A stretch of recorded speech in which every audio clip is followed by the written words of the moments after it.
TF Capital. Jednostavno, transparentno i sigurno investiranje. Dobro večer svima i dobrodošli na još jedan live webinar TF Talks u organizaciji TF Capitala, posljednji za ovu kalendarsku godinu i kao ideja da napravimo webinar je bila naravno retrospektiva 2025. godine i prognoze i očekivanja za 2026. godinu, a s kim to uraditi bez sa izuzetnim i dragim kolegama koji su danas tu sa nama.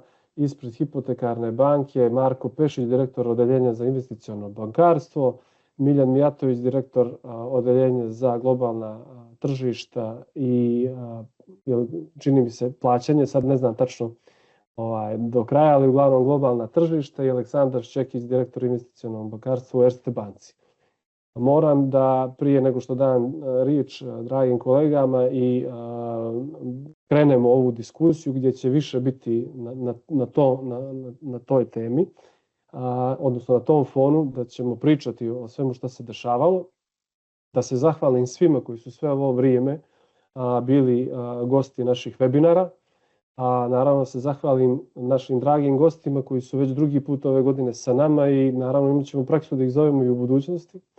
I da se zahvalim, odnosno da čestitam svima koji slave danas Božić i odvojili su svoje vrijeme da budu sa nama, a naravno i predstojeće praznike koje ćemo opet i čestitati na kraju samog webinara. Drage kolege i momci, dobrodošli, dobroveče. Praznični dani, ali kraj godine kao i uvijek dosta gužve. Za početak napravili smo neke uvode ili cijelu situaciju, pa bih malo neku retrospektivu napravio, odnosno rekao, ako se sjećamo na tržištima od početka godine imali smo prvo uticaj DeepSeeka kao pojave modela AI-a koji je uzdrmao cijelu AI industriju, nominaciju Trumpa kao predsjednika Sjedinjenih Američkih Država, imali smo tarife koje je sam Trump uveo u periodu mart-april, geopolitička dešavanja u dijelu rata u Gazi, Ukrajina, imali smo bombardovanje Amerike i Irana, visoke inflatorne pritiske i kamatne stope, i u cijeloj ovoj godini sva svjetska tržišta su rasla, što je jako zanimljivo. Dakle, od svega dobijamo jednu jaku otpornu ekonomiju, otpornu na udarcima, a molim drage goste za par komentara vezano na ovu temu. Eto, možemo početi od bilo koga, ko bi htio, može. Marko, ajde ti. Ajde, može. Prije svega, Admire, dobroveče tebi. Zahvalnost naravno za poziv na učestvovanje u još jednom webinaru. Pozdrav naravno mojim kolegama Acu i Miljanu i naravno pozdrav svim onima kojima su se večeras uključili da prate ovaj webinar, koji naravno ohrabrujem i da se dodatno uključe kroz postavljanje pitanja tokom trajanja ovog webinara. I naravno koristim priliku kao i ti da poželim srećan Božić svima koji danas slave predstojeće novogodišnje praznike i naravno da pohvalim Admire tebe i tvoju ekipu koja već unazad nekoliko mjeseci organizuje ove webinare, a koji za cilj imaju povećanje finansijske pismenosti kod naših građana, kao i informisanje građana o onim najznačajnijim temama koje se tiču kako domaće, tako i globalnih tržišta kapitala. Dobar si uvod napravio, mnogo dešavanja na svjetskoj geopolitičkoj sceni, dešavanja koja su itekako uticala na kretanje tržišta. Ono što jeste svakako zaključak posle cijele godine, ono što si upravo i ti rekao, jeste da su tržište na kraju 2025. godine završilo u plusu. Kada govorimo o tržištima, govorimo o vodećim svjetskim indeksima, kao što su S&P 500 koji prati američko tržište, imamo Eurostoxx također koji imaju dosta uspješnu godinu i ovamo na istoku možemo kao reprezent da uzmemo japanski indeks Nikkei koji posljednje 2-3 godine bilježi istorijske rezultate. Ono što je bitno jeste svakako da u godini pred nama, 2026. godini, također jako će bitni kakve će biti geopolitičke situacije na svjetskom tržištu, što će svakako diktirati tempo tržišta kapitala. Naravno, detaljnije ćemo govoriti u nastavku webinara. Jasno. Aco, daj za tvoj neki komentar s aspekta, naravno, cijelog gledanja i dešavanja na ovu temu. Hvala, Admire. Da se ja isto zahvalim svima koji su se priključili da nas slušaju ovako pred kraj godine, već su praznici tu i da čestitam naravno svima i ja Božić. Neđe se godina po bankama uvijek onako završava ludo, mi smo svi premoreni kad je kraj godine, bukvalno kao da nema sutra, kao da se neće živjeti od 1. januara i onda se sve trči da se završi, milion poslova, milion obaveza, papira, procedura, tako da smo, vjerujem, svi neđe zadnjih dana se možda i manje bavili berzom, srećom berza ne radi, danas i juče, tako da na svjetske berze mislim, tako da smo baš je puni hajp, a možda bi trebalo neđe da se ta godina privodi sa nekim odmorom, ali eto nije tako. Ti si, Admire, pomenuo već ovako sve neke događaje koji su obilježili godinu. Naravno, pored svih tih događaja, ono što karakteriše i ovu godinu su onako neki distopijski izrazi, distopijske neke fraze koje smo mogli da slušamo, ne znam, od nekih geopolitičkih izazova, neizvjesnosti, do nekih poremećaja u lancima, multipolarni svijet i sve tako nešto što ono iz godine u godinu se sve te fraze ponavljaju, tako da i ovo što si ti naveo i kao Trumpa i tarife, mi smo sve to svjedočili u onom prvom njegovom mandatu, malte ne ga kopira na neki način to njegovo ponašanje iz prvog mandata. Doduše nismo imali ovako jake ratove kao što su danas, ali cijela godina je bila obilježena sa nekim sentimentom opasnosti, pozornosti, neke pažnje, obazrivosti, a na kraju je ispalo ovo, kao što si kazao, da je ovo možda jedna od najboljih godina bila za sve imovinske klase. To je neki paradoks koji je stvarno nije zabilježen možda u istoriji na taj način. Sve države su pumpale onako fiskalne deficite, javna potrošnja je bila jaka, naravno izazvana ratom, privatna potrošnja sa druge strane je izrazito jaka, pogotovo u Americi i u svim zemljama. Plate nekako rastu, nije to samo kod nas neki trend, nego svuda u svijetu.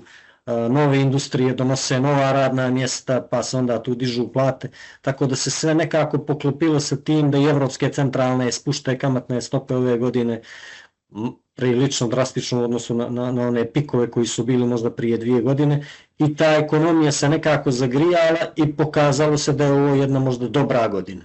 Iako smo ulazili u nju sa nekom obazrivošću. Trenutno se komunicira neki blagi optimizam za 2026. Sad to mi je baš zanimljivo da vidim kako će se ta 26. odvijati, jer ovo je možda prva godina u koju se ulazi sa nekim blagim optimizmom.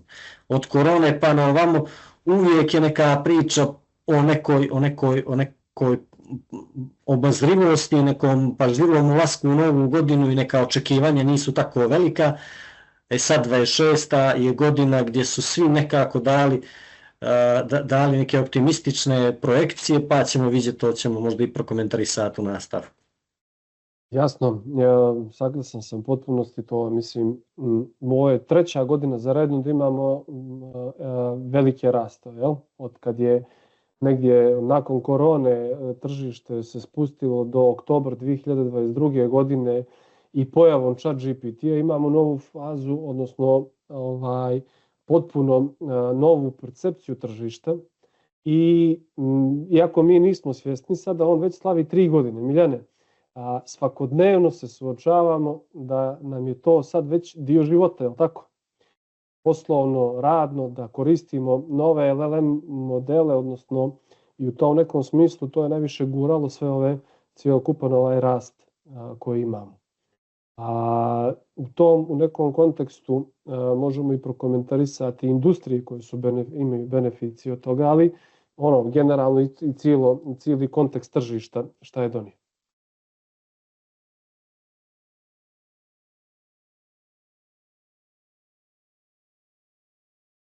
Miljane, ne znam da li nas čuješ?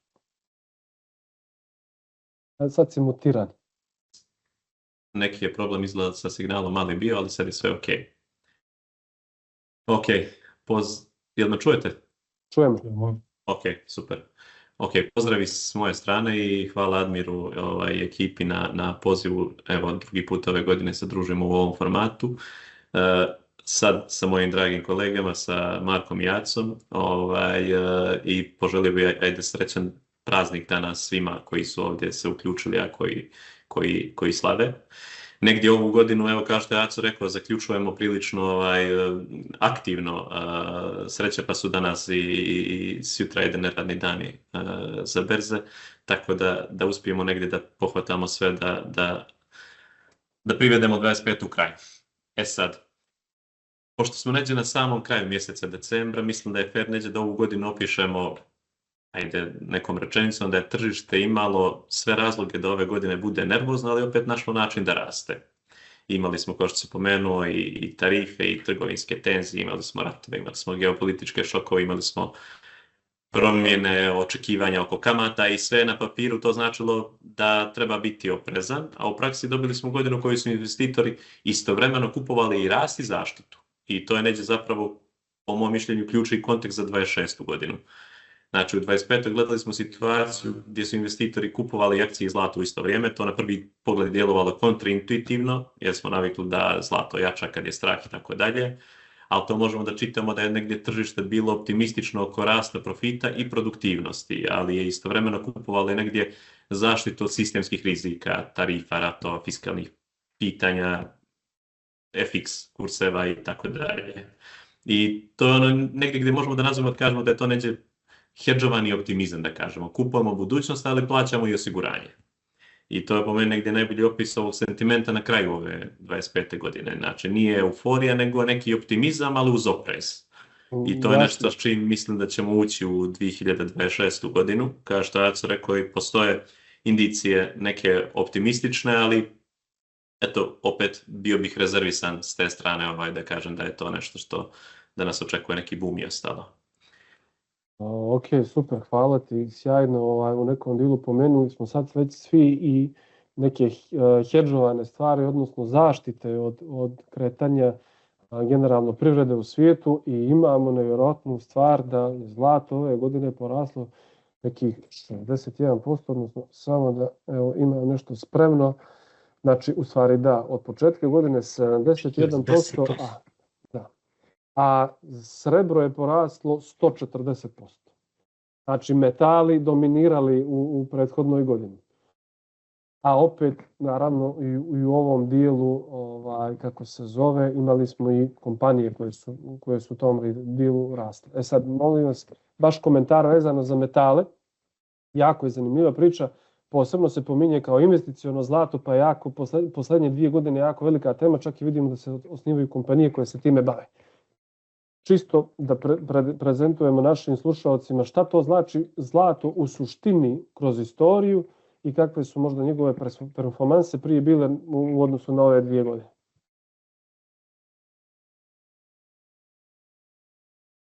Evo mogu ja se uključiti. Naravno. Ako kolege nemaju što da uskoče. Ja nisam baš pobornik zlata. Onako, to je jedna od ovih poslovnih karakteristika. Čini mi se ove godine nije bilo nikad više upita nije bilo nego ove godine za zlatom. Maltene ne poznajem čovjeka koji me nije pitao za zlato, koji je način da uloži u zlato i kako se ulaže u zlato, što je bolje, jesu li to ETF-ovi ili neko investiciono zlato ili nešto. Takav sentiment je sigurno širom svijeta i to neđe i dovelo do ovolikih pumpanja cijena. Imaš pravo, ja sam baš to danas gledao cijenu zlata i koliko je poraslo tih 70 vrtoglavih posto.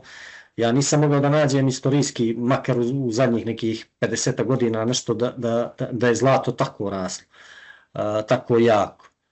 Podatak koji sam našao jeste da je 2009. to ajde neđe blizu nama, najveća godišnja stopa rasta cijene zlata je bila nešto preko 26%, 26,3% 2009. Ali kad gledamo tu cifru od 26% i 2009. onda moramo da imamo u vidu cifru iz 2008. godine kad je bio krah berze i kad je samo S&P, indeks S&P 500 izgubio nevjerovatnih 39% za tih godinu dana 2008. godine i onda se u 2009. ušlo sa jednim strahom gdje se navalilo maltene na kupovinu zlata. Danas je situacija potpuno drugačija i ispravno si to nekako primijetio da nema, da se ne prate taj odnos kad je strah na berzama da zlato raste ili obratno. Danas imamo situaciju da je zlato skočilo 70%, a u isto vrijeme imamo na primjer da je evaluacija kompanija koje ulaze u S&P indeks također na nekom maksimumu istorijskom.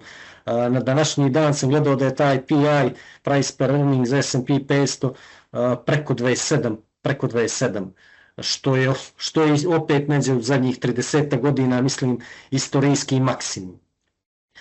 S&P se ovo primiče cifri također rekordno od 7000, tako da imamo tu opet nešto što se nije dešavalo, što pumpa tu cijenu zlata, pa tu je puno razloga nekih što je dovelo do toga.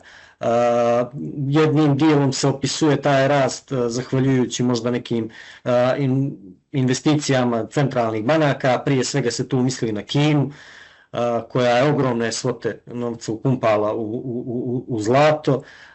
Sa druge strane, privatna potrošnja također u Kini, Indiji, Aziji cijelo je ogromna za zlatom, potražnja je ogromna, tako da ti nekako efekti su imali, ti uzroci su imali za rezultat da ovo zlato tako bude popularno, kao što si rekao, srebro je to pratilo. Mi smo imali stvarno, evo, banci sad da kažem, baš dosta posla ove godine kad je zlato u pitanju. U jednom momentu su klijenti počeli da prodaju zlato, jer je već to neđe im se činilo da je to možda već neki pik, međutim ta cijena konstantno nastavlja da probija pikove. Imali smo one redove u Australiji, baš je bilo zanimljivo, prije možda 2 mjeseca, bilo je viralno gdje ljudi čekaju redovima da kupuju zlato. U suštini, kad je tolika priča i kad je toliko istorijski poraslo, sad su se već i došli do tih situacija. Tako je. Ali zanimljiva je stvar. Osim centralnih banaka, ja da sam uspio da pronađem, imaoci stablecoina su kupovali isto zlato. Znači, u tom nekom smislu, vjerovatno pripremajući se sutra za situaciju da mogu da prate svjetske transakcije. Ali osim toga, AI tehnološki boom je diktirao i cijenu akcija i potpuno suprotno situaciju što, Aleksandar, ti kažeš, Aco, da u trenutku kad zlato raste naglo, imamo i rast i privredi i ekonomiji i to svugdje po svijetu. Znači, nema neke destabilnosti da neki kraj svijeta onako bude lošiji. Marko, ja ću se sad prebaciti na AI tehnološki boom. I u tom nekom smislu sve ove hyperscalere koji troše ogroman dio novca da podignu cijelu novu industriju. I imamo čak i 90% organizacije danas u svijetu koristi AI. rast zarada u tehnološkom sektoru, ali i rizik od preinvestiranja. Tako je.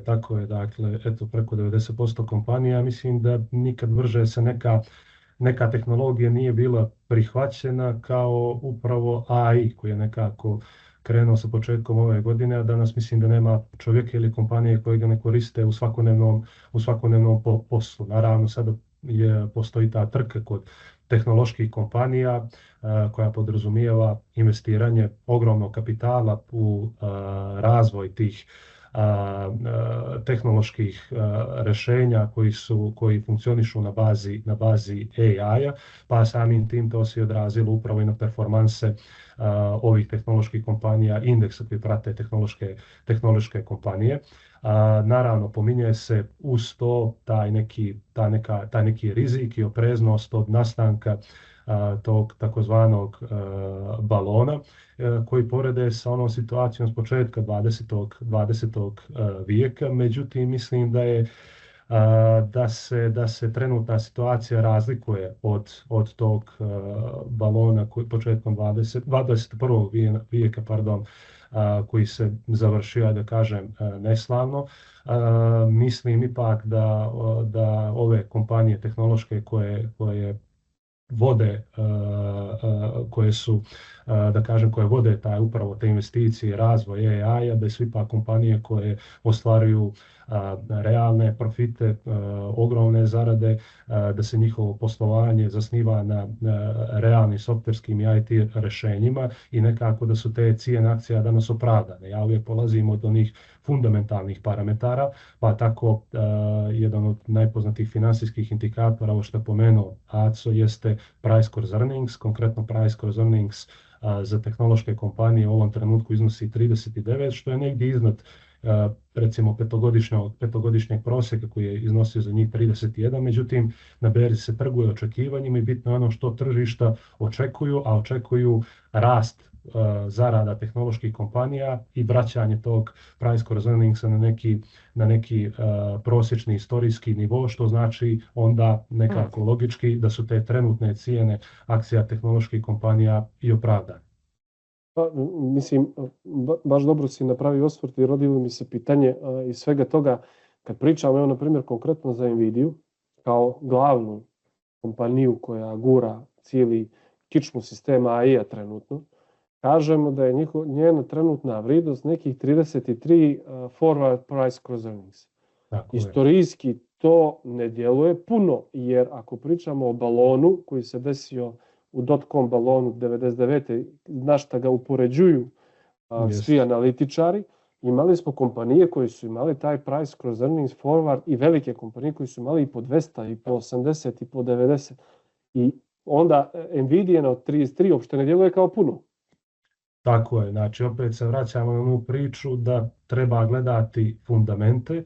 Naravno, uvijek postoji ta neki rizik i ta neki poziv na opreznost kada čujemo da su kompanije dostigle svoje all-time high cijene akcija, ali opet te kompanije zaista ostvaruju izvanredne rezultate, što znači da to podupire upravo te procjene, odnosno evaluacije, njihove evaluacije. U tom kontekstu po prvi put se možda u istoriji dešava da kompanije zaista ovoliko brzo rastu. Odnosno da im ne da rastu vrijednosti na berzi, nego da jednostavno raste prihod koji oni ostvaruju, da imamo s druge strane i produktivnost koja je mnogo veća i iz cijele te situacije imamo jedan boom. Da li, Miljane, negdje u nekom smislu po tvom mišljenju smo u balonu ili smo i dalje u nekim vrijednostima koje su tu opipljivi i možemo da vodimo računa? Pa mislim, teško je reći jesmo li u balonu ili ne. Ono što je ključno ovdje je, ne možemo reći da je, tržište jeste najviše što je do sad bilo, u smislu vrijednosti kompanija, indeksa i ostalo. Ali sve dok je to negdje potkovano nekim zdravim rastom, nekim rezultatima, profitom koji se ostvaruju i ostalo, ne možemo da kažemo da nije opravdano. To jest, ne možemo da kažemo u kom trenutku to treba da stane.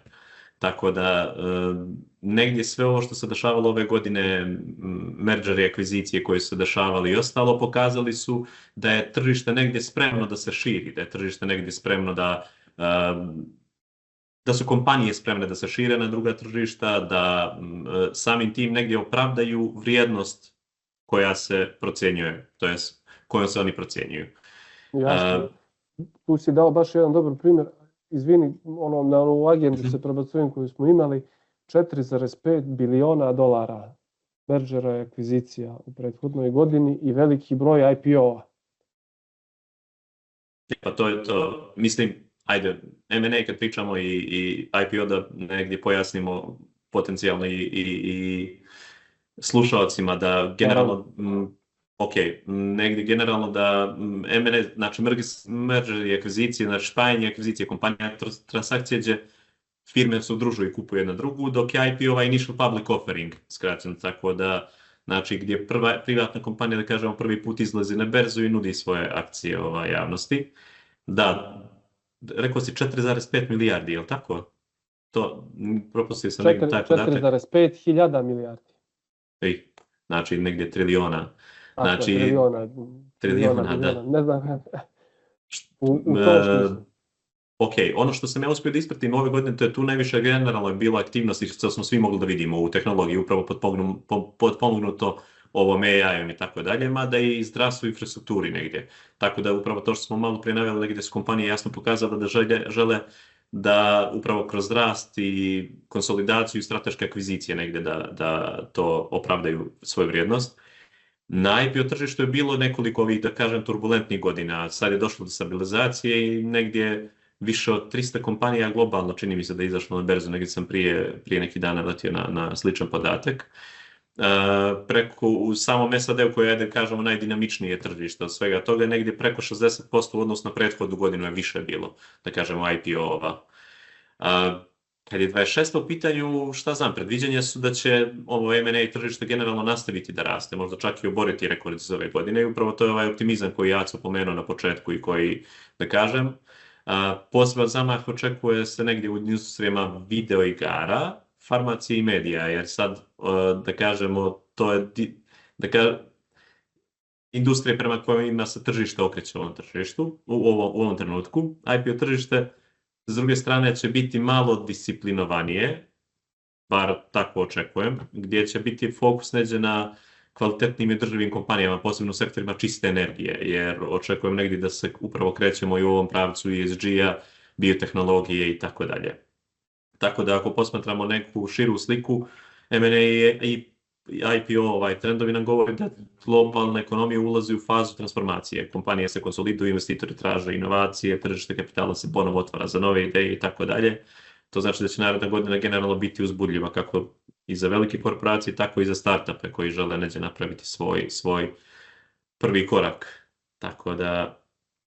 Jasno. Mislim, potpuno u tom nekom smislu, znači imamo neko ubrzavanje kad je u pitanju merger i akvizicije, čak i kad su u pitanju inicijalne javne ponude, znači u suštini i u nekom dijelu neizvjesnosti što ste vi pomenuli svi od početka godine, opreznosti, hedžiranja, mi smo imali ubrzanje u tom nekom dijelu gdje kompanije zaista grabe da budu sve bolje i veće ili da se barem pojave javno na tržištu. Od ekonomskih indikatora posebno je jako praćena bila posljednjih godina inflacija, koja je od same korona krize značajno uticala na sve tokove u svijetu. I imamo ove godine po prvi put da ona je ili stabilna ili pada. Čak i mi možemo ovdje negdje u Crnoj Gori osjetiti, posle galopirajuće situacije iz prethodne 3 godine, ove godine nekako je to došlo na nivo da je osjetljivo da nema tako nagli rast. Pošto pričamo i sa klijentima u ovom dijelu, možete nam reći koliko je ta inflacija u stvari značajna na tržištima obveznica, korporacija, generalno možda i centralnih banaka, kako utiču sa svim svojim politikama da te stvari drže pod kontrolom? Evo mogu ja, ako Naravno, mislim kogod to je bez ikakvog reda pričam. Naravno. Evo ovako, što se tiče inflacije, tako je, možemo reći da se stabilizovala tokom ove godine. Imali smo tokom ove godine, čini mi se, 3 intervencije Feda i Europske centralne banke po pitanju snižavanja kamatnih stopa. Kamatne stope se snižavaju kada su očekivanja centralnih banaka da je inflacija dovedena na neki normalan nivo ili kada se očekuje da inflacija neće rasti. Što se tiče američkog Feda, čini mi se da su kamatne stope negdje prilike oko 3,5%, da je to target, dok što se tiče Europske centralne banke, mislim da je to negdje na nivou oko 2,1, 2,2%. Sad, kako to utiče naravno na poslovanje kompanija, pa normalno veće kamatne stope znači veći trošak zaduživanja. Veći trošak zaduživanja znači manje sredstava za ulaganje u razvoj kompanija. Samim tim to utiče naravno na profitabilnost i zaradu kompanije, što se kasnije i odražava na tržište kapitala i performansi akcija tih kompanija. Projekcije za 2026. godinu su pozitivne u smislu da i Europska centralna banka, a i Fed neće ići u neko, ajde da kažem, dalje korigovanje kamatnih stopa, pa se sami zato što očekuju stabilan nivo inflacije. Konkretno što se tiče Amerike, mislim da je to negdje na nekom nivou oko 2,5%, a Europska centralna banka očekuje neku stopu inflacije, prosječnu stopu inflacije oko 2%. Sad, ono što je jako bitno, ne samo pored samog nivoa te inflacije, jako je bitno očekivanje kako će se ta inflacija kretati. To je možda čak i bitniji mnogo faktor od njenog nivoa, odnosno bitno je da tržišta tu inflaciju predvide što je moguće bolje, jer u periodu, odnosno u situaciji kada vi inflaciju možete da predvidite, vi tako možete i da usmjerite vaše poslovanje. Tako da sa aspekta, dakle, inflacije, kamatnih stopa, mislim da će sljedeća godina da bude ovako dosta stabilna, što opet pospješuje dalji rast i povećanje zarada kompanija. To u nekom dijelu i mislimo a kad dođemo do stabilnosti, onda je mnogo jednostavnije da baratamo ekonomskim politikama. Negdje za sve slušaoce, mislim da sve centralne banke, a posebno američka, ima dvojni mandat. Jedan je mandat da drži inflaciju potpuno na nivou koji je poželjen, to je negdje između 2-2,5%, a s druge strane da ne ugroži tržište rada. I u tom kontekstu tokom cijele godine smo imali te inflatorne pritiske, a da je tržište rada bilo stabilno ili je blago proklizalo, što je negdje sa trenutno nekih 4,5% nezaposlenosti, a ako iz ekonomske teorije razumijemo da je nekih 4% idealna zaposlenost, znači nisu ni daleko jednog i drugog. I u tom nekom smislu, evo pitaću Aca, vezano za same obveznice i Europe i generalno cijelog svijeta, imali smo u prethodnih nekoliko godina povećanje prinosa, odnosno pad vrijednosti obveznica. Kako je kroz cijelu godinu to ovdje negdje posmatrano i da li to može napraviti neku stabilniju perspektivu za naredni period? Dobro, svakako jedan od uticaja na kretanje cijena obveznica jeste i ta inflacija. Osim kamatnih stopa, naravno, centralnih banaka koje se usklađuju baš upravo prema toj inflaciji kako bi obuzdavali ili pojačavali ukoliko je to potrebno. Kako su se kamatne stope centralnih banaka Feda i ECB-a spuštale ove godine, tako su i prinosi na obveznice i na trezorske zapise padali ove godine, što je neđe dovelo i do nekog nižeg nivoa zarada za potencijalne investitore. Kako će se to kretati u budućnosti, to onako prilično nezahvalno prognozirati bilo šta. Ja sam danas baš, evo, malo se spremajući za ovo, pa sam našao na Bloombergu jedan zanimljiv grafikon baš vezano za inflaciju u Americi i način na koji su to mislim, analitičari JP Morgana predviđali inflaciju u Americi, kako su je predviđali u određenim trenucima za buduće godine. 20. godine inflacija u Americi je bila oko 1% i oni su dugoročno, to jest na neki rok od 2-3 godine do 23. planirali da će da se zadrži na tom nivou od 1 do maksimum 2%. Ona je već 21. godine došla na 6%. Te 21. analitičari JP Morgan opet prognoziraju da će ona 23. godine opet da se vrati na nivo od 2% za sljedeću godinu. Za sljedeće 2 godine ona izlazi na preko 8,5-9% 22. godine. Tako da prilično je nezahvalno kad tako jedna velika institucija kao što je JP Morgan ne uspije da predvidi neke događaje koji mogu potpuno da poremete sve planove i sve projekcije.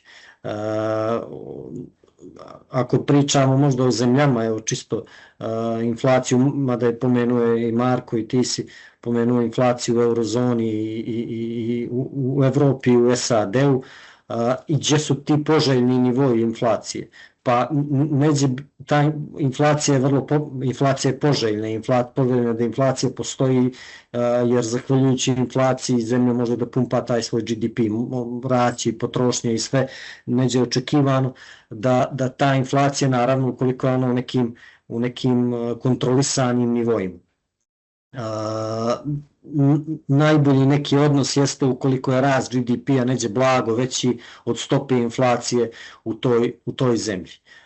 Eurozona ne uspijeva da postigne taj odnos, inflacija je poslednjih godina drastično bila veća od nekih nivoa rasta, a ono što uspijevaju, one zemlje koje uspijevaju, to su uglavnom zemlje istočne Evrope koje nisu u eurozoni, kao što su Češka, Poljska, na primjer, oni su imali poslednjih godina izrazito dobre godine, izrazito dobre stope rasta, uz opet kontrolisanu inflaciju, imali su svoje valute i sve su to uspijevali nekako da iskontrolišu sa svojim fiskalnim politikama i monetarnim.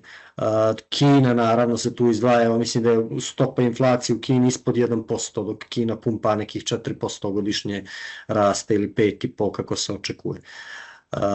Što se tiče obveznica dugoročnih, tu smo imali smo neko iskustvo iz ove godine, kao što sam rekao, da u jednom periodu, kad je period krize, onda su prinosi na obveznice kraćeg roka dospijeća bili veći nego na one obveznice dužeg roka dospijeća, jer su se neđe očekivale neke turbulentnije godine. Sad se to malo ispeglalo, tako da se sad opet sve više traže neke obveznice dužeg roka, jer one sad već nose malo veće stope prinosa.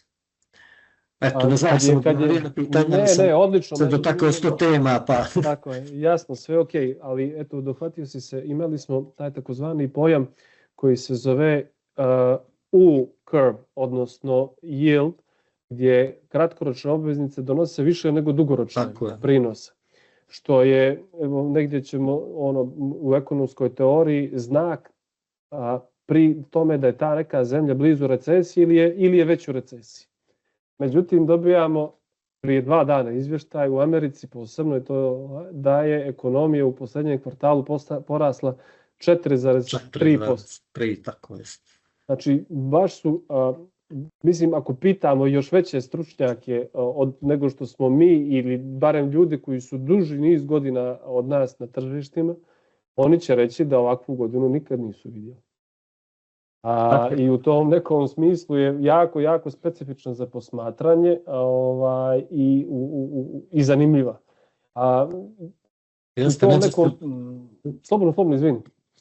Pa upravo to što si rekao, negdje se stvara malo ta atmosfera krize, konstantne krize, i zahvaljujući toj atmosferi medijskoj, medijskim napisima i pumpanju takvih informacija, države su uglavnom koristile to da mogu onako malo jače da troše, da dižu taj fiskalni deficit, da sa druge strane opet uzdavanje inflacije sad spuštaju kamatne stope i onako svuda je izražena jedna velika likvidnost, što se nije dešavalo takvi potezi kao što si ih baš ti naveo, da se dešavaju u zemljama koje nisu u recesiji ili koje se samo plaše neke recesije, baš ovako kako si naveo.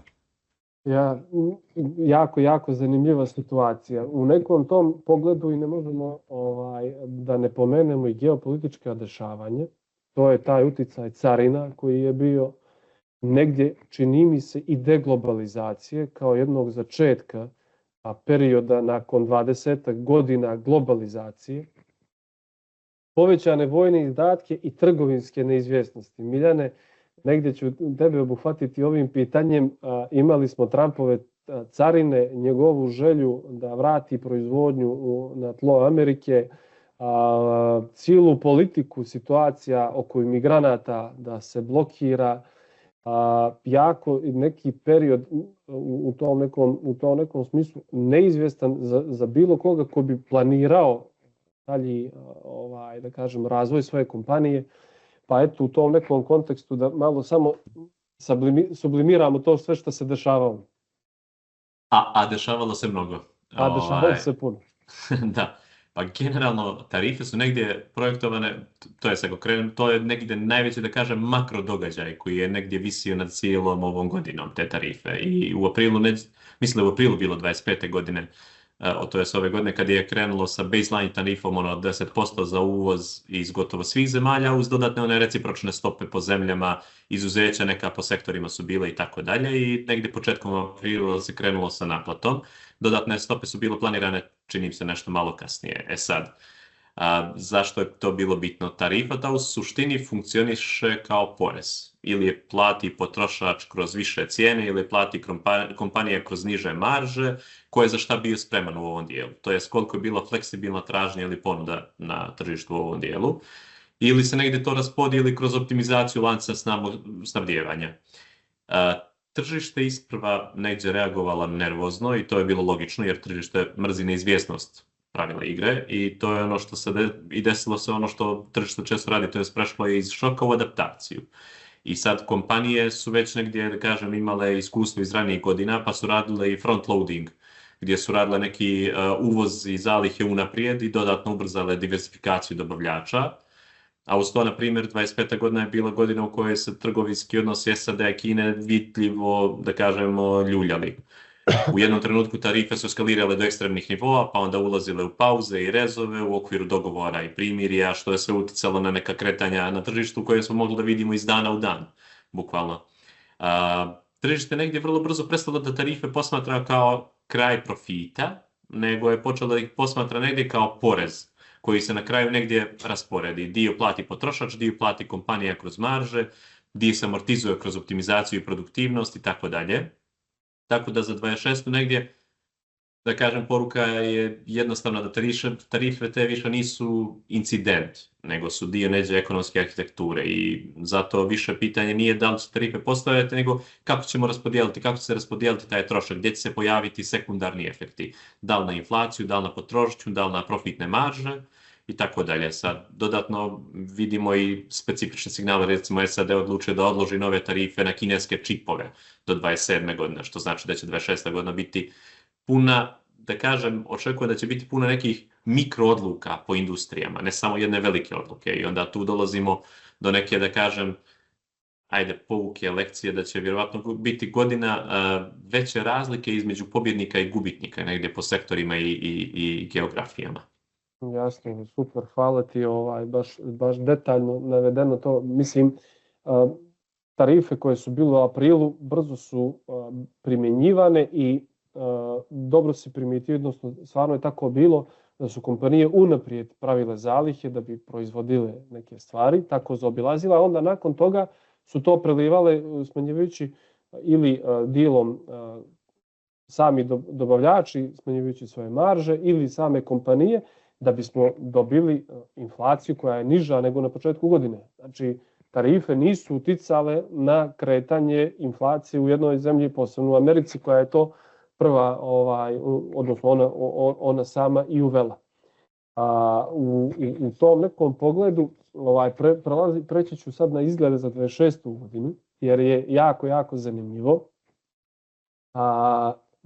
skoro evo, pošto mi pratimo najviše američka tržišta, naravno vi pratite i mnogo šire stvari, ali su naravno na kraj godine izlaze projekcije za sljedeću godinu i konkretno smo gledali projekcije za S&P 500 i one se kreću od nekih 7.000, što je neki otprilike sad nivo, do 8.100. Deutsche Banka je ta prva koja je prognozira 8.100, JP Morgan negdje 7.600, UBS 7.700, a Bank of America kao najkonzervativnija čini mi se na 7.100. A u tom pogledu negdje komentar i ostalih tržišta, evo i na primjer i Amerike, naravno EU tržišta u razvoju, dalje Azije, Marko, ako možeš, da vidimo od evropskih, na primjer, ili... Može, eto ti si pomenuo američko tržište, ja se možda mogu osvrnuti na evropsko tržište što se tiče ove 2025. godine i nekih projekcija za sljedeću godinu. Konkretno indeks Eurostoxx koji prati 50 najvećih europskih kompanija je ove godine ostvario neki prinos od 17%, što je na nivou S&P 500, a negdje uvijek S&P 500 bio taj indeks koji je davao mnogo jače prinose, odnosno rezultate od evropskog indeksa. Ono što je također interesantno za Europu, što je meni isto bilo interesantno, jesu performanse evropskih banaka.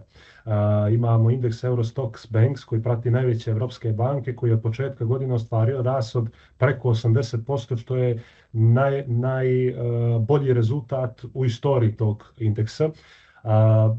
Nekoliko je razloga, prije svega, ajde da kažem, te kamatne stope koje su se zadržale, koje nisu značajno obarane od strane Europske centralne banke, povećanje marži od strane europskih banaka, što je rezultiralo dobrim rezultatima. Ako uzmemo u obzir da se ne očekuju veći rezovi kamatnih stopa u narednoj godini, onda možemo da prognoziramo da će i banke uz stabilni nivo kamatnih stopa također da nastave sa tim dobrim rezultatima. Recimo, to mi je bilo interesantno, odnosno performanse evropskih banaka.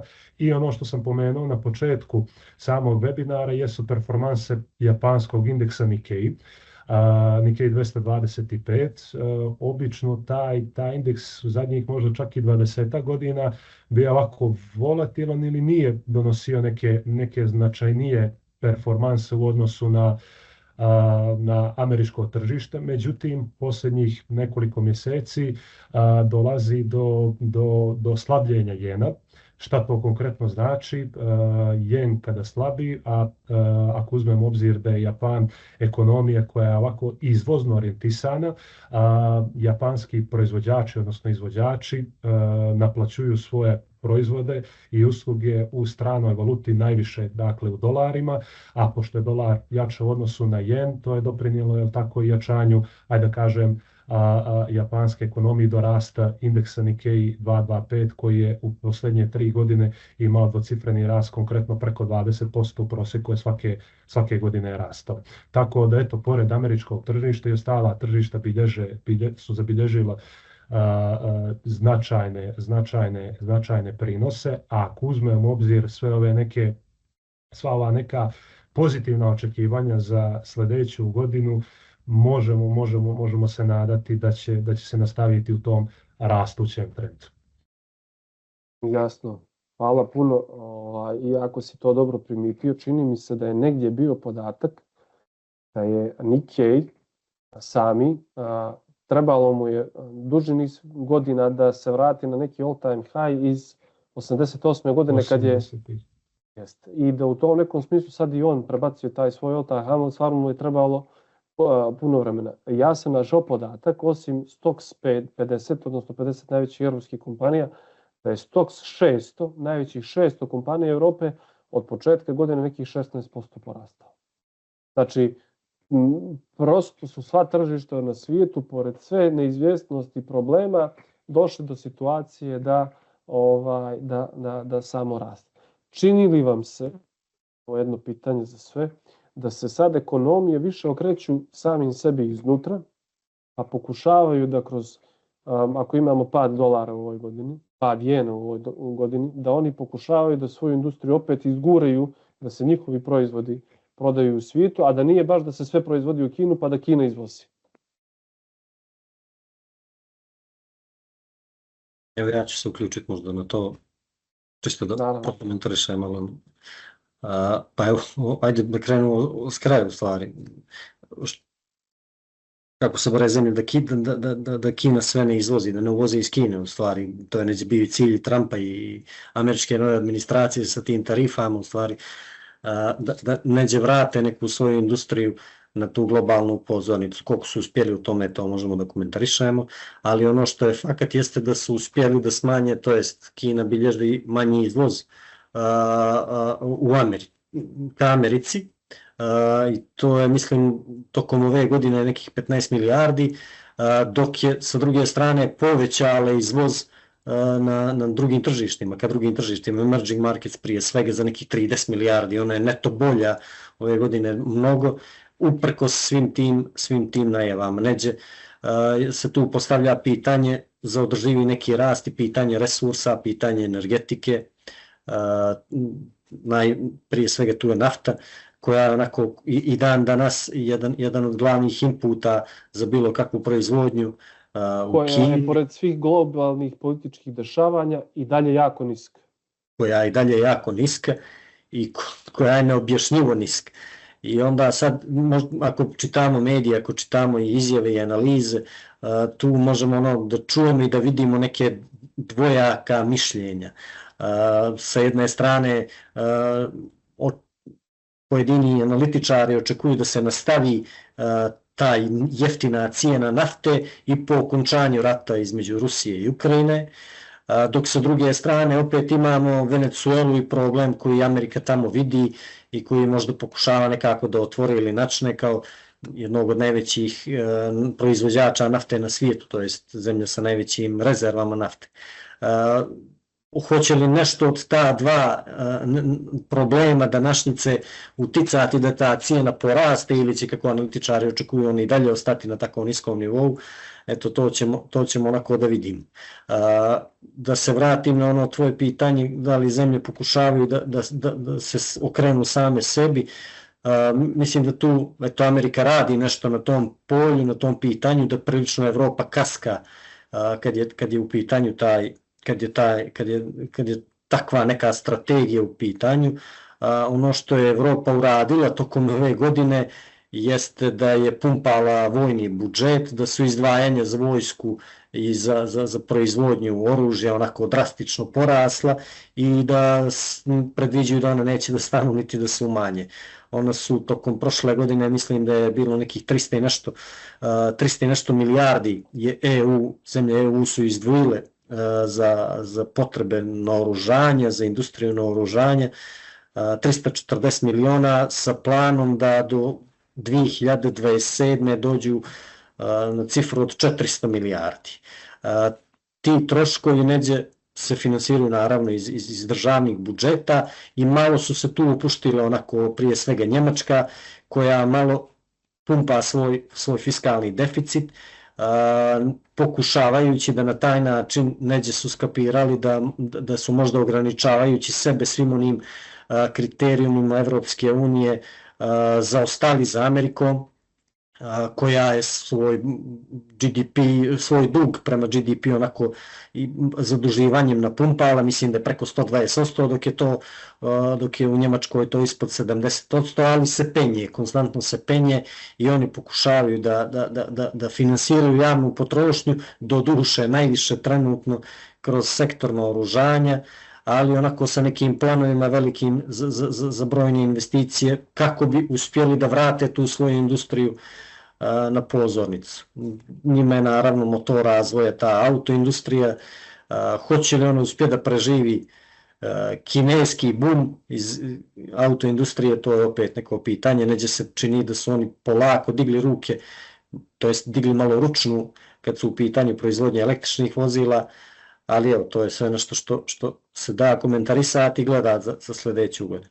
Jako interesantno, imamo veliki naravno trend u ovoj godini priliva u autoindustriji kineskih vozila, možemo ih i vidjeti i na našim ulicama, kako jednu takvu ekonomiju potpuno može da, kao što je Njemačka koja se oslanjala baš na autoindustriju, udari jedan situacija u kojoj Kina proizvodi značajna i sad vidimo inovacije i u tom nekom pogledu u potpunosti nova rješenja za ta vozila, pa čak i neka autonomna koja se pojavljuju i tako dalje.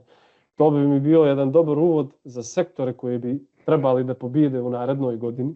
Miljane, Vecira nije pominjao sektore, naravno, i ono negdje što imamo u ovoj godini to su bili IT i tech kao sektor, Magnificent 7 kompanije u Americi koje su dominirale, ali nije samo to, tu su i kompanije iz Europe kao SAP, kao ASML i druge koje su baš bile okrenuti tim sektorima. Neka prognoza za 26. godinu gdje vidimo to, da li zdravstvo, da li industrija, da li financije, da li nešto treće?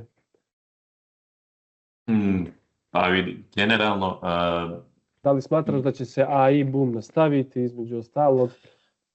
AI je tu da ostane. Tako da samo je pitanje ko će prvi uspjeti da iskoristi i na koji način prednosti AI-a da to implementira u svoje tokove i time da kažemo da unapredi i poboljša i svoje rezultate i tako dalje. Tako da jer AI je tu sad, imali smo negdje priliku pa baš i da pričam upravo i o AI industriji, da kažu pitanje je uvijek bilo da li će zamijeniti u stvari ljude i ostalo, ali i to je neko vječito pitanje, ali u stvari AI je tu da ostane, ali mi smo ti koji treba da prilagodimo upravo ponudu rada, da kažem, u tom dijelu. Sad, sve to će uticati i geopolitika, i politika, i razvoj upravo vještačke inteligencije će uticati negdje na čitavu ponudu.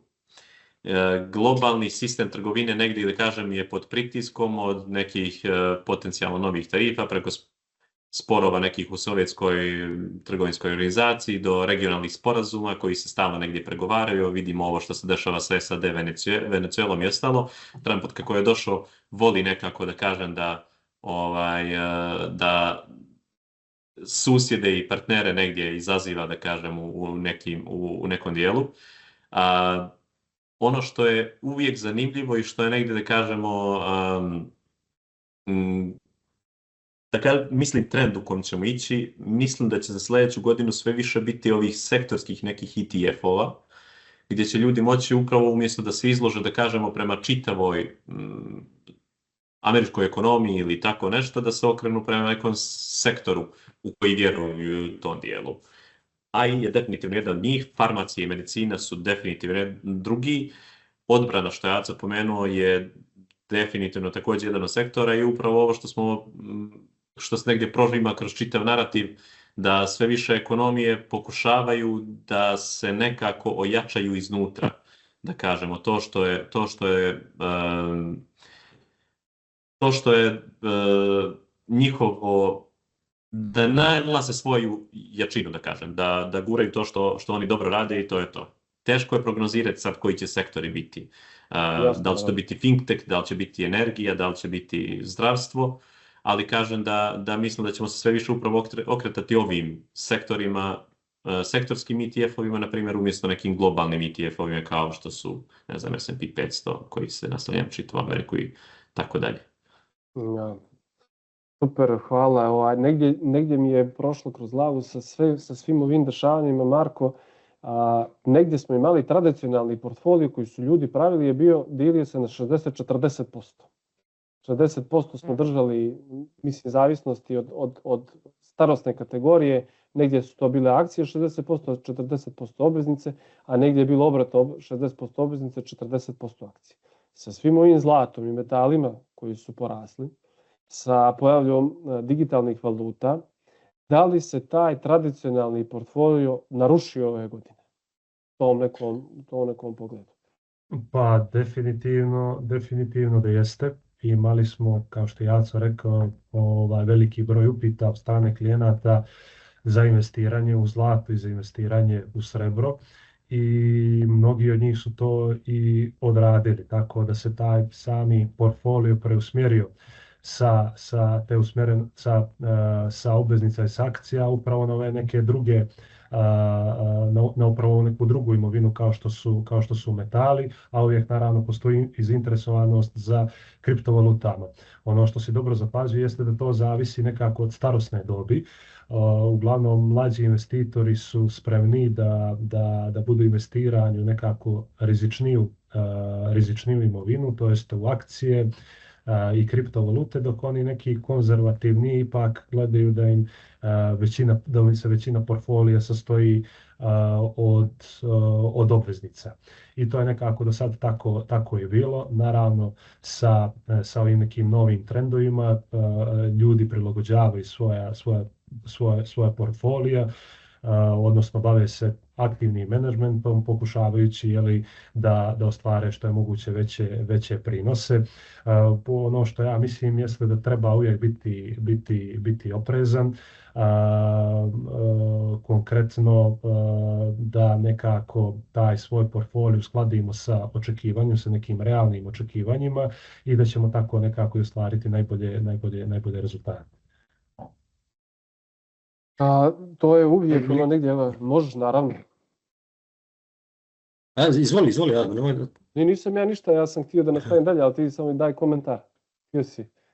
Dobro, ništa, ajde, ja sam malo, skeptik, ali nekako nisam se nikad primio na nešto što nema neku vrijednost iza sebe, ajde to je taj Bitcoin čuveni, te kriptovalute ili opet ovo zlato, nekako ta imovina koja počiva samo na povjerenju bez bilo kakve realne upotrebe je meni lično uvijek bila onako upitna i nisam nikad to favorizovao. Pogriješio sam, to se vidi 1000 puta, ali i dalje sam držim se tog svog skepticizma da kad nešto počiva samo na povjerenju, a tako vrtoglavo raste, to mi je onako nevjerovatno. I neđem, ajde, možda nije dobar, nije neka digresija baš lijepa, ali to me posjeti uvijek na onu priču. I o našoj berzi kad su svi trčali, dolazili, pitali kako da kupe, šta da kupe, čini mi se da je danas takav hajp kod nas. Ja ne mogu da se spuštim do kantine, da me 2 ljudi ne pita za zlato. Znači kao i ovi redovi kad su bili u Crnoj Gori 2008. godine ili 2007. brokerskih kuća, tako su se redovi pravili svugdje po svijetu ispred zlatara. Jeste. To je nevjerovatno. A opet je nešto što ajde, možeš slobodno da kažeš da se danas zlata, ima neku svoju upotrebnu vrijednost u nekoj industriji, u nekim industrijama, ali taj odnos upotrebne vrijednosti prema vrijednosti koju pre svega zbog koje ljudi kupuju, to je neka zaštita, je minoran, to je zaštita od nekih rizika i opet kad nema rizika to zlato raste. Nadovezao bih se samo na ovo AI boom, ili je li to neki boom ili je to bubble ili kako ćemo ga već nazvati. Miljan mi je tu dao šlagvort sa pričom da će ljudi možda više ulagati u neke sektorske ETF-ove, a sklanjati se iz ovih globalnih ETF-ova.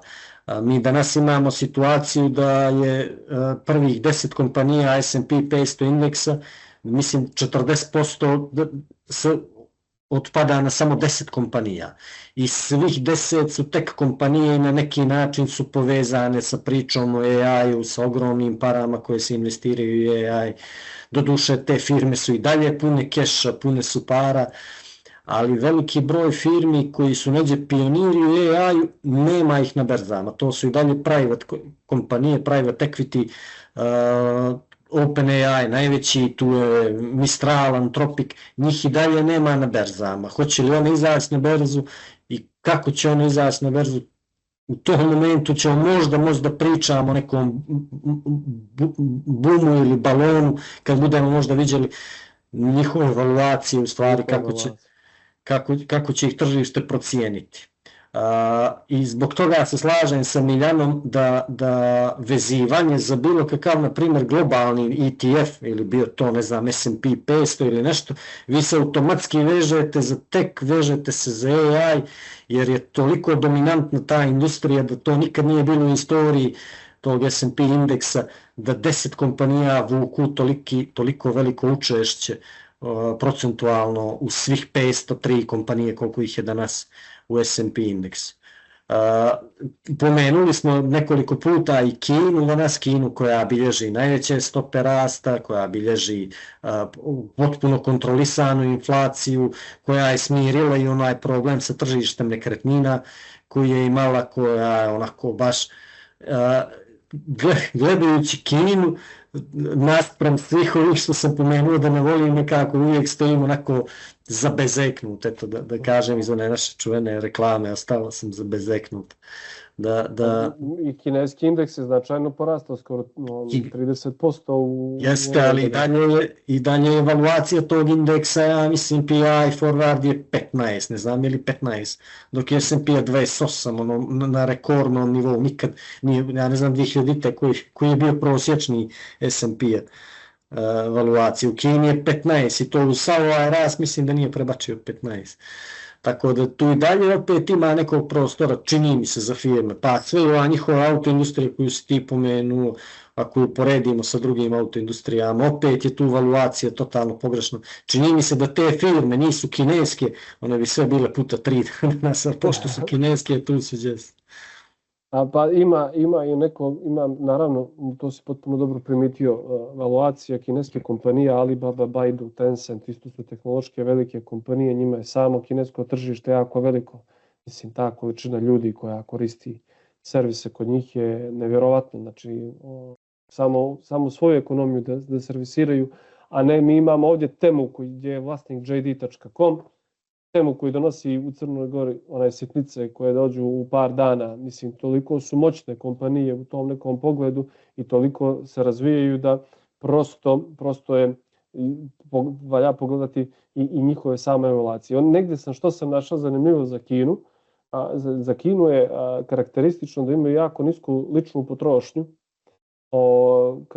kao parametar ekonomije i da ga pokušavaju stimulisati jer ne mogu samo da rastu na bazi izvoza. Ti uporediš i Ameriku i Kinu, 40% se GDP bazira u Kini na bazi potrošnje lične, a u Americi 70%. Znači to je onaj konzumer koji koristi sve te proizvode i da li će da ga potroši ili neće da ga potroši i negdje Kina će praviti u narednom periodu, sam pročitao, stimulaciju gdje žele da u 10-godišnjem periodu povećaju potrošnju sa 40 na 50%. Znači, u toj količini ekonomije. Mislim da će tu moći i od nas da uzmu po neku foru možda, pa što mi upravo ovaj konzumerizam sad forsiramo. Pa to je negdje glavni problem u suštini ekonomija koji nemaju, čak i ta Evropa je u tom problemu, čini mi se da ljudi dovoljno ne troše, već mnogo više štede i u tom nekom pogledu. Ok, negdje smo možda i skoro pri kraju našeg današnjeg webinara. Ne znam da li smo negdje još nešto ispustili, pa mi, eto, kolege drage, javite.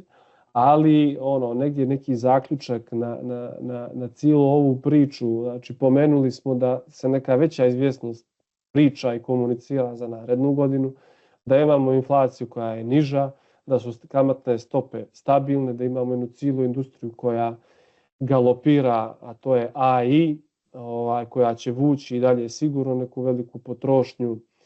Tako da u tom nekom smislu, završne riječi. Evo, hoću da ja da počnem, pa možemo. Od najmlađeg. Svi onda red, može. Pa tako je, kao što si naveo, ono što je najbitnije, izgledi su pozitivni, što je jako dobro.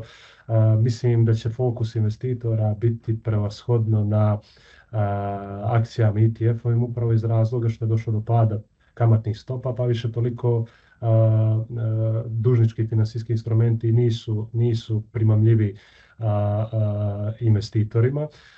Ono što je jako bitno, što uvijek nekako i savjetujem klijente, da ne trguju u skladu sa aktualnim trendovima i aktualnim novostima, jer to negdje može da bude ovako i neka zamka prilikom investiranja, može donijeti neke kratkoročne koristi potencijalno, ali dugoročno mislim da to nisu dobre strategije.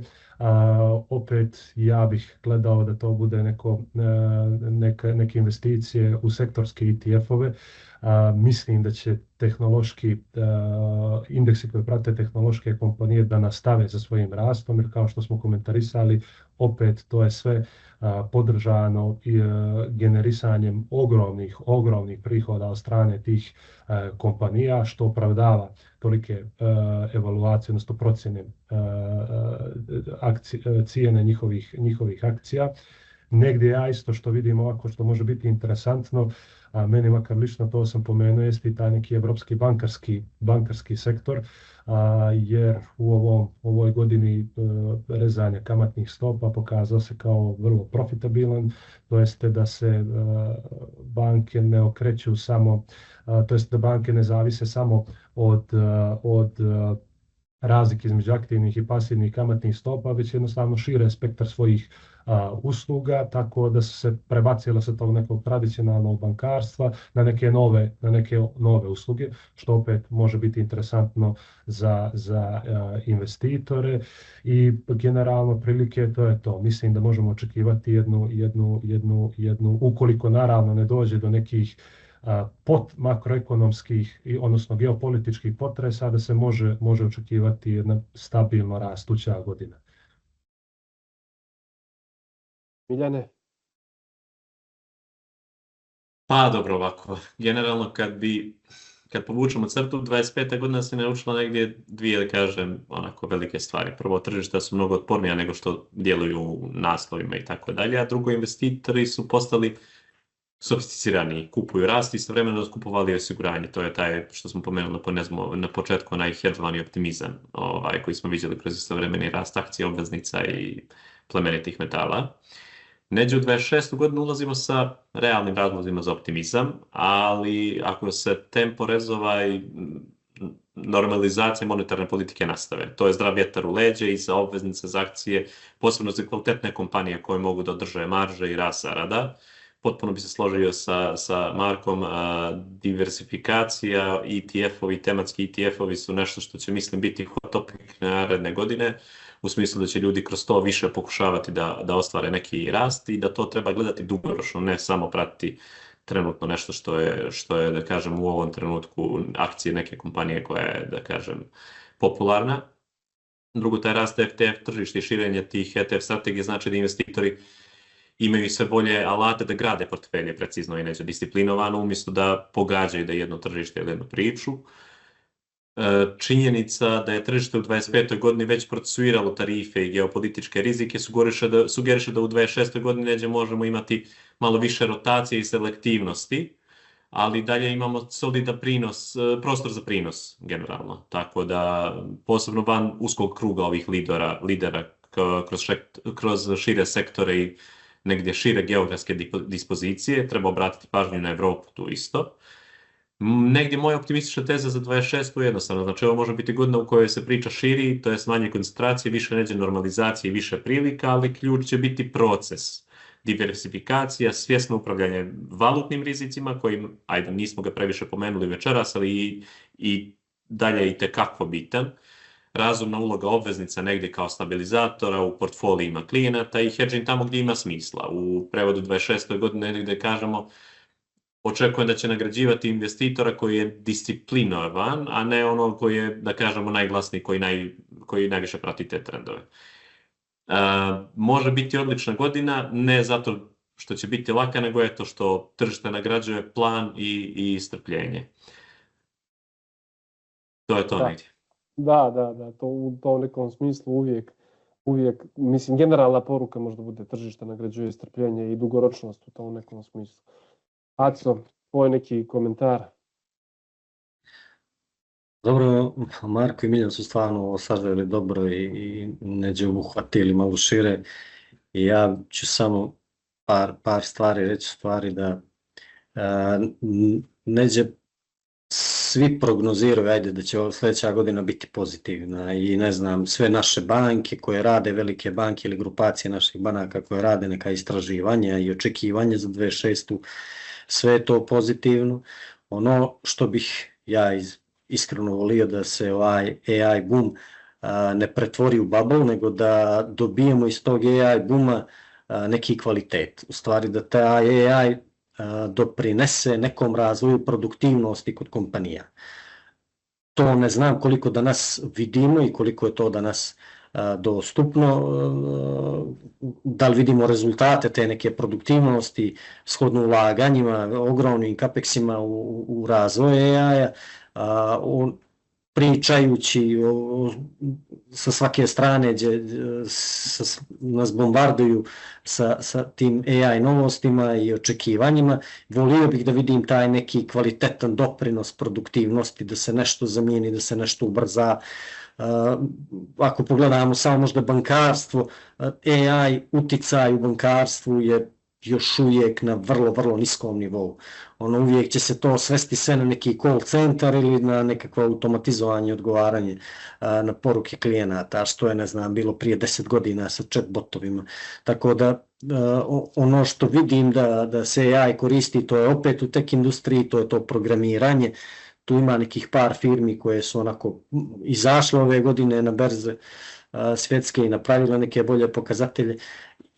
I volio bih da vidim da taj hype preraste u nešto kvalitetno, jer uvijek je pitanje kad se berza posmatra neđe, se uvijek čovjek treba bojati da od nekog racionalnog optimizma se pređe u neki iracionalni optimizam i tu se onda dešavaju neki slomovi ili nešto. Tako da ako već svi jašu taj talas AI i vještačke inteligencije, daj nešto da vidimo konkretno, pa hoće li to, ne znam, biti transportni sistemi drugačiji ili možda što Kina već radi u svojim lukama i tako nešto, da vidimo da će to da doprinese produktivnosti i industrijama koje će gurati taj rast, jer sama ulaganje konstantna, bojim se da neće doprinijeti sad nekom dugoročnom rastu.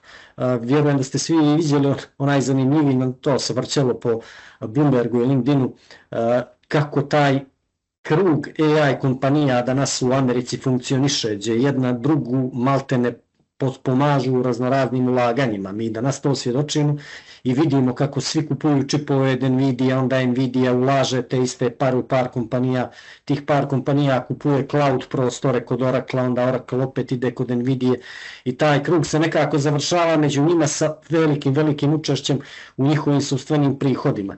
Treba da se iz toga izađe i da vidimo kvalitet toga, ako su se već tolike pare u to skrcali, cijela se industrija na to orijentiše. Volio bi da vidim malo jaču, u stvari kinesku berzu, indijska berza je malo posrnula zadnje, ali eto, to su nešto, taj emerging markets koji ima potencijala, po meni, taj treći svijet, ove sektorske ETF-ove koje su kolege pomenule, tu nisam neki optimista značajno, pogotovo kad su, na primjer, ne znam, financije ili nešto. Ono što mi je bilo zanimljivo ovih zadnjih godina, mislim, ja sam odavno na berzi i s vremena na vrijeme uvijek izađe neka nova industrija, pa onda bude neki hype u toj industriji, tu se prave neki novi ETF-ovi, to smo svjedočili, na primjer, ako se sjećate sa onim marihuana stoksima u Kanadi, u Americi, pa onda kad su izašla električna vozila, po Americi je bilo, ne znam, 150 kompanija koje su krenule da prave električne trotinete, kombije, autobuse i čuda, i to su sve neki baloni koji su onako s vremena na vrijeme se pojave pa puknu. Neko je to, danas toga nema osim AI, sad je sve fokusirano na AI, tako da ajde da vidimo neku stvarnu korist od toga. Naravno, sektorski baloni koji su se pojavljivali ranije u tom smislu, definitivno kad dođe neka nova industrija i svi ulažu u to, ne mogu biti svi pobjednici, bude samo mali dio i naravno u tom nekom smislu i neke kompanije propadnu, ali saglasan sam da u tom smislu vidimo neko prelivanje ka drugim sektorima, da se tu osjeti benefit, da tu kompanije povećaju produktivnost, da više prihoda proizvode s manjim troškovima i to je taj pravo u stvari očekivanje od samog AI-a, a trenutno se gradi samo infrastruktura. Znači, grade se data centri, prave se nove kompanije, u stvari energije mora da se stvori za te data centre, gdje u Americi već sad imamo jasno i glasno kažu da im fali energije za sve te stvari. Imamo jedno pitanje koje se odnosi na vezano za samu Ameriku. Kaže, ako Jerome Powell, odnosno predsjednik Feda predsjednik Feda, pošto mu svakako mandat ističe u maju, da li možemo očekivati značajnije rate cuts kad Trump dovede novog čovjeka, a na to mjesto, jer već je rekao da želi kamate koje su 1, a Besant je pozvao da se smanjuju na 1,5%. Znači značajni rate cut u tom nekom smislu. Mislim, možda i nije realno očekivati baš tako nagle stvari. Realno je, mislim, realno da će Powell da ide, Trump ga nešto i ne voli, iako ga on i doveo tu da kažemo, ali da iskomentarišemo, mislim da bi to značajno utjecalo na inflaciju koja se tek negdje sad dovodi u red, da kažemo, tako da iako on makne prvog čovjeka federalnih rezervi, federalne rezerve nisu samo političko tijelo, tu i zasjeda čitav komitet, tako da to nije očekivanje od strane jednog čovjeka da odmah to napravi, nego da to mora izglasati čitav komitet koji stoji iza toga. Tako da, iskreno, moje mišljenje je da ne očekujemo. Možda možemo da očekujemo značajni rate cutova nego što bi to odradio Powell, ali na nivo od 1,5%, to je i dalje jako daleko. Ok. Marko, Aco, nešto na ovu temu ili... Ja ću samo kratko, ja koliko sam uspio da vidim prognoze za sljedeću godinu, predviđana su 2 smanjenja u stvari, analitičari predviđaju 2 smanjenja Fed rate, znači sad to će vjerojatno biti po nekih, možda 0,25 ili nevjerojatno 0,5, ali maks je 3 što se može spuštiti ove godine. Tako da sljedeće godine mislim, tako da sad trenutnih 3,75. 2010. je Fed rate bio 0,25, na primjer, tako da ok, mislim kako je brzo raslo, može brzo ići isto na niže, ali sad baš do 26. ne očekujem da može ispod 3% da ode. Isto slično razmišljanje, mislim da neće biti značajnih, odnosno oštrih rezanja kamatnih stopa. Naravno, postojala je ta netrpeljivost između Trumpa i Powella. Trump je ovako više preduzetnički orijentisan, ali opet sa druge strane sve i nakon završetka mandata Powella, kao što je Miljan to dobro rekao, američki Fed nije jedan čovjek, već jedna institucija koja donosi odluke opet konsenzusom u komitetu, tako da odlaskom jednog čovjeka mislim da se neće značajno promijeniti strategija američkog Feda. Ok, pristižu i nova pitanja. 2 konkretno. Kaže, da li preporučujete kupujete plemenitih metala sljedeće godine? Šta mislite da je isplativiti kupiti zlato ili srebro? U ovom kontekstu, Acu, ti si jasno zauzeo stav da ne voliš ove paraboličke kretanje nekih stvari koje ne doprinesu, odnosno ne stvaraju novu vrijednost. U suštini, eto Marko, Miljane, komentar na ovu temu. Mogu li, evo ja ću samo kad si me već izvinjavao. Kad si ga već dohvatio. Kad si me već načao. Ali stvarno, mislim, rijetko se dešava da samo zlato raste ovako dugo, da spoji 2 godine ili 3 rasta. Znači, to je rijetko u istoriji bilo, a ne da napravi ovakve bumove sa 70% rasta, da si prije 2 godine nekoga, ne 2 godine, možda je godinu i pol, da si nekoga pitao kad je raslo zlato 70%, siguran sam da bi odgovor bio 45. ili 41. u stvari, kad je rat počeo, ili kad je bila kriza u Americi. Tako da, to je neđe do prije godinu i pol, potpuno se paradigma promijenila, nešto raslo, danas 60-70%, prethodne godine pola isto od toga, i ljudi su i dalje onako optimistični da će to i dalje da raste.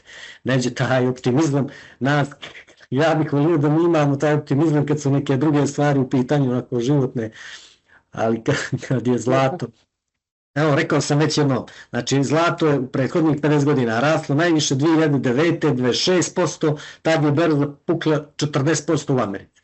Danas ide sve gore, sve se pumpa, tako da tu nekog objašnjenja logičko, volio bi da mi momci razuvjere.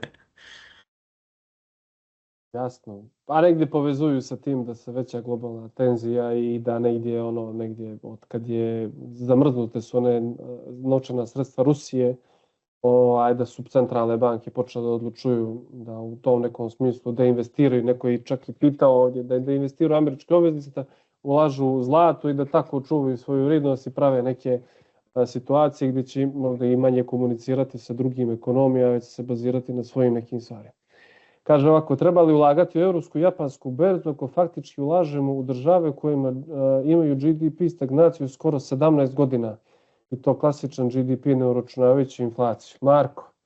Pa ovo je ono što smo pričali tokom cijelog webinara, da treba se fokusirati ne na ove opšte indekse koje prate cjelokupnu dakle državu ili jednu regiju kao što su Evropa, Japan ili Amerika, već treba fokus usmjeriti na određene sektore, odnosno da li je to tehnološki sektor, da li je to sektor, energetski sektor ili neki drugi, tako da opet ja bih se tome okrenuo, a ne ulaganju u kako je postavljeno u pitanju te neke šire indekse koji prate određenu regiju ili kontinent. Jasno. Kaže ovako, eto, malo još stiže pitanja.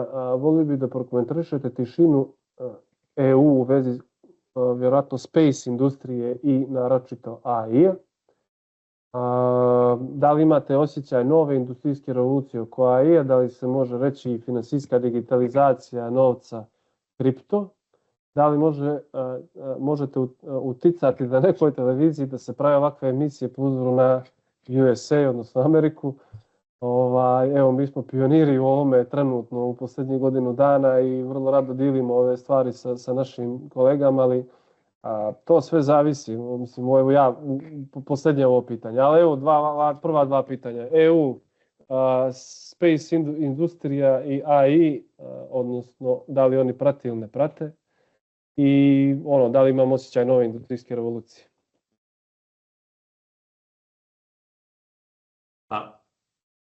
Evo ne znam, hoću... Može.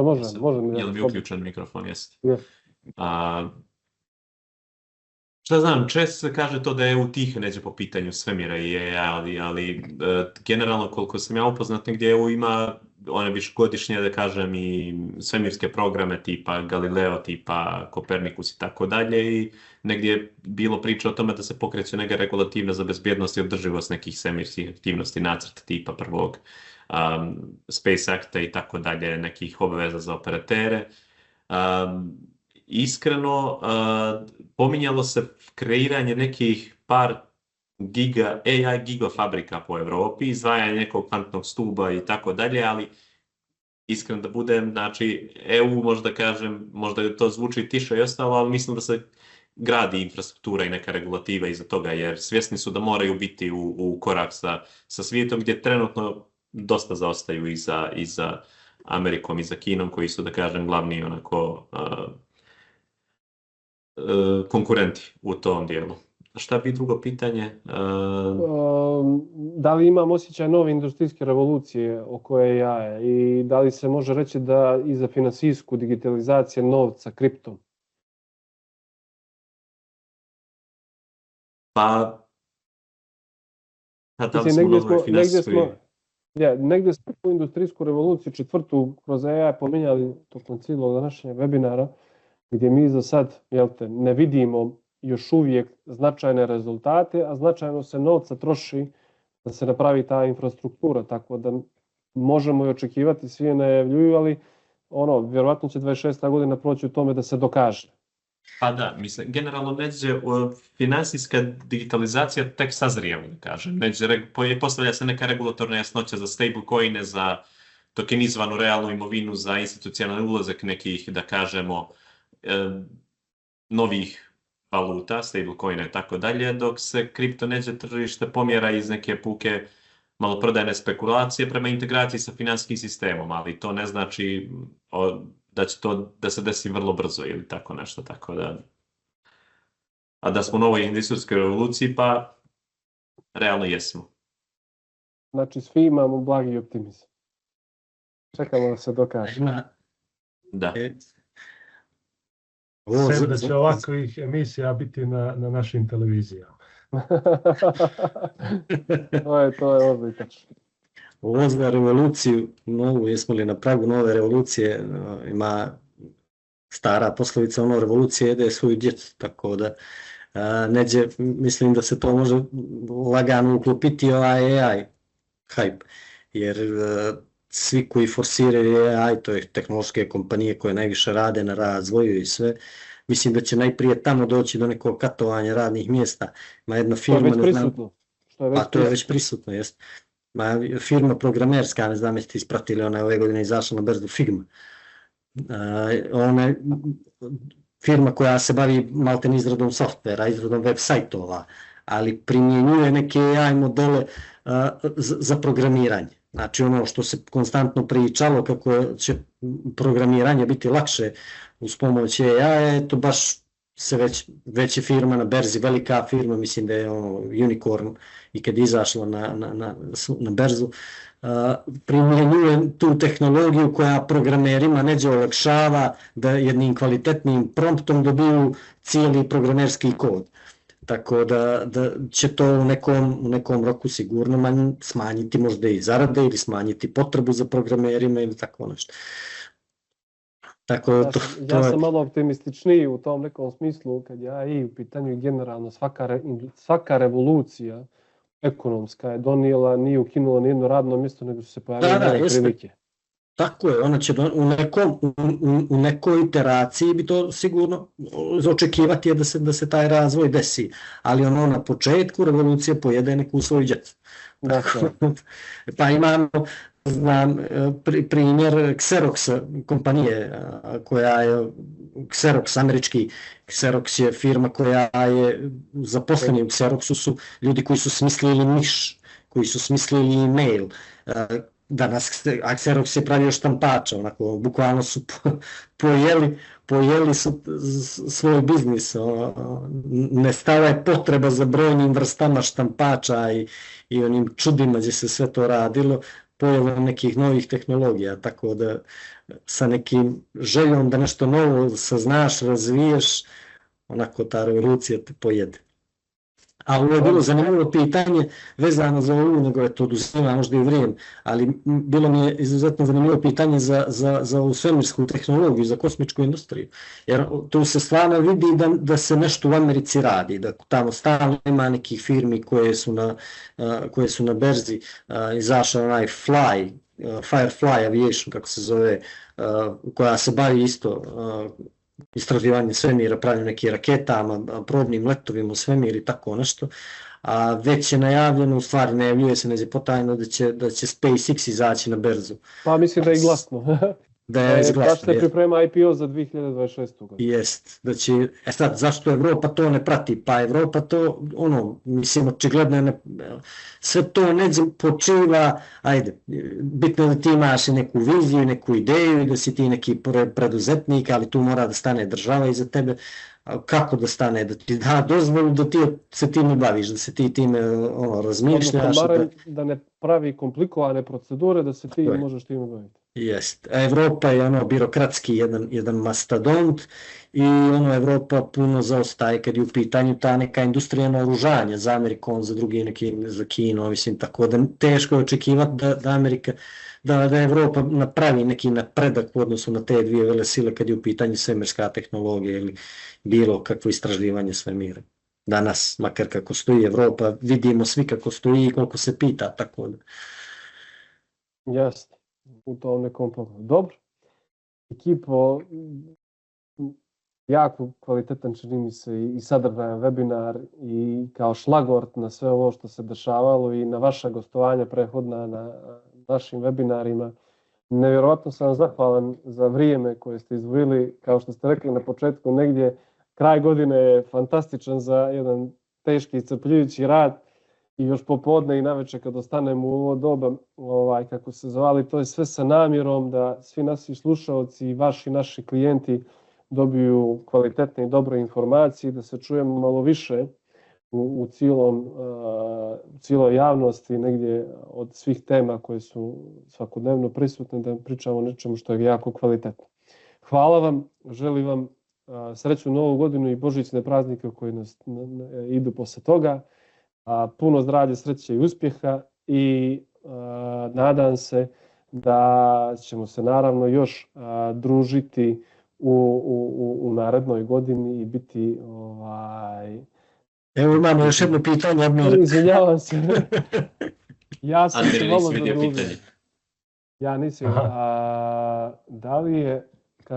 Da li je ovo pitanje na koje se treba odgovoriti? Hoće li postojati Office Work za 5 godina ako sada već Office Worker u suštini ne radi bez input i outputa, sve ostalo kompjuter je kompjuter. Koja je poenta? Čovjek je tu kad može AI da radi, kad i dan danas čovjek ne radi ništa tu bez što unosi i iznosi dati iz kompjutera. Ja ću samo, izvini ako ti upadam, ali Ne. ovo je super pitanje i nedavno sam slušao jedan intervju, podcast psihoterapeuta Milana Damjanca iz Beograda koji baš priča na ovu temu ubrzanog AI razvoja i kako on utiče na običnog čovjeka, na malog čovjeka, hoće li on izgubiti smisao, ne hoće li izgubiti posao, nego hoće li izgubiti smisao za postojanjem, jer to je najveći problem ako čovjek izgubi potrebu da radi, ako sve preuzmu neki roboti ili nešto, gubi se smisao postojanja, a taj smisao je onako, mislim, to je najveći rizik o kojem možemo da pričamo i onda se tu gubi nada, gubi se vjera, gubi se 100 čuda i iz toga se rađaju neke velike promjene i veliki problemi u stvari. Tako da ovo je super pitanje, naravno mi na to nemam odgovor, ali evo Milan Damjanac, poslušajte, misli Novi standard ili nešto tako, podcast je super je bio, baš na ovu temu je pričao. Pa negdje ako olakšamo sebi, ako smanjimo radno vrijeme i oslobodimo vrijeme, možemo se bavimo nekim ljepšim stvarima i hobijima koji smo planirali, a nemamo nikako vremena jer danas svima nedostaje vremena, pa tako u tom nekom smislu nada se da će čovječanstvo to kvalitetno iskoristiti. Iskreno, evo da sam dovršio samo kratko, ali mislim da Office Work mislim naravno da će biti tu iskreno i za 5 godina, pogotovo kod nas na našim prostorima, jer i dalje ljudi, pored sve ove automatizacije i ostalo, ljudi su ti koji su mozak iza svega toga, da kažem, i automatizacija treba da nam pomogne brže da radimo neke stvari. S druge strane, imat ćemo više potrebe za nekim kadrovima druge, da kažem, specijalnosti i ostalo, specijalizaciju u drugom pogledu, tipa compliance, AML-a i ostalo, gdje će vrlo teško AI u nekom doglednom periodu imati, da kažem, neku... gdje će se vrlo teško, da kažem, povjeriti AI-u neke stvari vezano za AML, compliance i ostalo. Tako da to je opet nešto gdje će ljudi biti ključni faktor, kaže. I Admir, imaš još jedno pitanje gore iznad, isto od Anđela. Zašto bi neko kupio zlato ako ima 6% KGR, odnosno prosječni godišnji rast od 1995. do 2025. Da možemo kupiti u S&P 500 koji ima taj prosječni rast od 10% za isti period. Osim hedža, zlato nema poentu. Mislim, ovo je potpuno i pitanje i odgovor istovremeno. Saglasni smo u tom nekom smislu. Čini mi se da smo puno da večeras to ispričali.